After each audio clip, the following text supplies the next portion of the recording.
চন্দ্রনাথ পাহাড়ের চূড়ায় চন্দ্রনাথ মন্দির দর্শন করার জন্য আমার একবারই সৌভাগ্য হয়েছিল, তাও আবার ফুল ফ্যামিলি সহ। আসলে মুহূর্তটা ছিল অসাধারণ। তো সীতা মন্দিরে আমি আরও কয়েকবার গিয়েছি।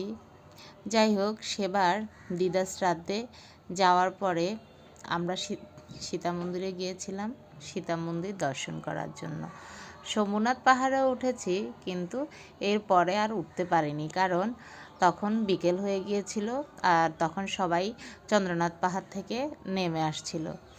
যাই হোক, সীতা মন্দির দর্শন করেছি, এটাই অনেক সৌভাগ্য। তো আমার কাকু ওরা আরও আগে সীতা মন্দির দর্শন করে উঠে গিয়েছে। তো আমরা পরে নামলাম মন্দির দর্শন করার জন্য, মা সীতাকে দর্শন করার জন্য। তো আমরা প্রণাম নিবেদন করে সবার জন্য সিঁদুর নিলাম, তারপর একটা আয়স্তি নিয়ে নিলাম মা সীতার চরণে স্পর্শ করে। তো ছোটোখাটো একটা তীর্থ হয়ে গেল আমাদের সেদিন। তো সেদিন ছিল বন্ধের দিন, তাই আমার হাজব্যান্ডও যেতে পেরেছে।